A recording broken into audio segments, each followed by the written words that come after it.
परंतु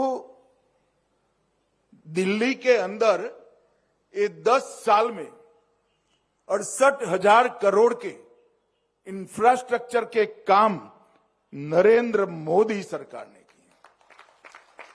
जो लोग हिसाब देना नहीं चाहते और हिसाब मांगने की आदत पड़ी है, उनको मैं कहना चाहता हूं कि मैं आज पाई पाई का हिसाब देकर जाता हूं। मुझे मालूम है मेरा हिसाब किताब अधूरा है, इससे कई गुना ज्यादा काम हुआ है, मगर मुझे अधूरा हिसाब देने में कोई झिझक नहीं है, क्योंकि हमारे अधूरे हिसाब को कई गुना कम भी कर दे तो भी आप उसको परास्त नहीं कर पाएंगे श्रीमान केजरीवाल। इसलिए मैं अधूरा हिसाब भी देना चाहता हूं। हमने 68,000 करोड़ के इंफ्रास्ट्रक्चर के काम दिल्ली के विकास के लिए किए। 41,000 करोड़ रुपया का सड़क बनाया, 15,000 करोड़ के रेलवे के काम किए और 12,000 करोड़ के एयरपोर्ट और इसके आसपास की आनुषंगिक सेवाओं को सुदृढ़ करने के लिए किया। दिल्ली मेरठ एक्सप्रेसवे अब सिर्फ 45 मिनट में आप पहुंच सकते हो। 8,000 करोड़ रुपया खर्च हुआ। दिल्ली मुंबई एक्सप्रेसवे 24 घंटे की यात्रा को 12 घंटे में बदलने के लिए हाई स्पीड कॉरिडोर बनाया जा रहा है। द्वारका एक्सप्रेसवे 7,500 करोड़ की लागत से बन रहा है। ईस्टर्न पेरिफेरल एक्सप्रेसवे 11,000 करोड़ की लागत से बन रहा है और 500 दिन में पूरा हुआ। Urban extension road UER2 7,715 crore की लागत से बना है। Pragati Maidan integrated transit corridor 920 crore की लागत से बना। दिल्ली मेरठ RRTS रेल गलियारा 30,000 करोड़ की लागत से बन रहा है। ITPO कॉम्प्लेक्स, जिसको पूरी दुनिया अब भारत मंडपम के नाम से जानती है, वो 7,000 सीट का कन्वेंशन सेंटर और 3,000 सीटिंग कैपेसिटी का MP थिएटर बना। यशोभूमि कन्वेंशन सेंटर 5,400 करोड़ की लागत। द्वारका गोल्फ कोर्स 250 करोड़ की लागत। द्वारका स्पोर्ट्स कॉम्प्लेक्स 92 करोड़ की लागत। PM उदय के तहत 1731 कॉलोनियों को नियमित करने की प्रक्रिया कर 40 लाख गरीबों को मालिकाना हक देने की योजना लेकर आए। झुग्गी वासियों के लिए फ्लैट, प्रधानमंत्री आवास योजना शहरी में 29,000 मकान बनाए। इन सिटू स्लम रिहेबिलिटेशन लगभग 354 करोड़ से 3,000 EWS फ्लैट बनाए। दिल्ली विश्वविद्यालय में नया वीर सावरकर कॉलेज बनाया। प्रधानमंत्री संग्रहालय बना। पुलिस म्यूजियम बना। राष्ट्रीय युद्ध स्मारक बना। इंडिया इंटरनेशनल कन्वेंशन सेंटर और एक्सपो सेंटर का विकास बना। ऑक्सीजन पार्क्स बने और ग्रीन इनिशिएटिव भी ढेर सारे ले लिए गए। अब इतना सारा इंफ्रास्ट्रक्चर का काम, और मैं फिर से स्पष्टता करना चाहता हूं कि अधूरा हिसाब है, आनन फानन में बनाया गया है।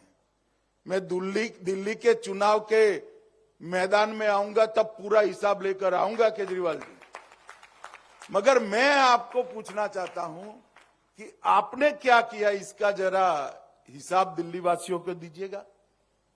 मैं अभी मेरे घर पर कुछ बच्चे मिलने आए थे, तो साहजिकता से मैं बात कर रहा था कि भाई ये हुआ ये हुआ ये हुआ। फिर मैंने उनको पूछा कि भाई केजरीवाल जी ने क्या करा, और मैंने ही जवाब दे दिया मेरी गलती हो गई कि कुछ नहीं किया। तो एक बच्चे ने स्फूर्ति से कहा कि साहब ऐसा नहीं है, आप इतना अन्याय उनको मत करिए, और दृढ़ता से के साथ विश्वास के साथ कहा तो मैंने कहा क्या कहना चाहते हैं, अब क्या किया? तो कि एक बड़ा 45 करोड़ का शीश महल उन्होंने अपने रहने के लिए बनाया। जो राजनीति में आए तब कहते थे हम सरकारी गाड़ी नहीं लेंगे, सरकारी बंगलो नहीं लेंगे, एक नए प्रकार की राजनीति का आगाज करेंगे। एक बंगलों से पेट नहीं भरा, 2 बंगलों से पेट नहीं भरा, 3 बंगलों से पेट नहीं भरा, 4 बंगलों से पेट नहीं भरा, 50,000 गज एक शीश महल बनाया दिल्ली वासियों के 45 करोड़ के खर्चे से। और केजरीवाल जी आपको इसका हिसाब देना पड़ेगा, दिल्ली की जनता को हिसाब देना पड़ेगा। किसके पैसे से 6 करोड़ के डिजाइनर मार्बल लगाए आपने? किसके पैसों से 6 करोड़ के मोटराइज पर्दे लगाए? किन के पैसों से 70 लाख के खोलने के लिए खड़ा ना होना पड़े ऐसे ऑटोमेटिक दरवाजे लगाए? किसके पैसों से 16 स्मार्ट टीवी 64 लाख रुपए के लगाए? किसके पैसे से 50 लाख रुपए की कारपेट बिछाई गई? किसके पैसे से सजावटी पिल्लर 36 लाख के बनाए गए? दिल्ली वासियों को पानी देने का कोई हिसाब नहीं है। आपके 4 लोगों के परिवार के लिए 15 करोड़ का वाटर सिस्टम आपने लगाया। केजरीवाल जी, दिल्ली की जनता इसका जवाब आपसे पूछ रही है। रिक्लाइनर सोफा और ढेर सारी सुविधाएं, इसमें से कुछ चीजें तो ऐसी है जिसका नाम ही मैंने तो पहली बार सुना। भैया ऐसा भी कहीं हो सकता है? और वो जब मुख्यमंत्री थे तब मैं कहता था उनको, एक बार ट्वीट भी किया था, हर वार्ड से 10 दिल्ली वालों को अपने घर पर चाय पिलाकर शीश महल दर्शन का एक बार कार्यक्रम बनाइए, तो दिल्ली की जनता को मालूम पड़ेगा कि उनका मुख्यमंत्री कितने बड़े भवन में रह रहा है।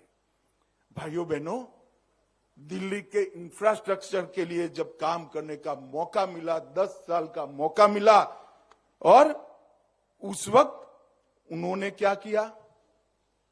उन्होंने अपना भवन बनाने का काम किया, इंफ्रास्ट्रक्चर की चिंता नहीं।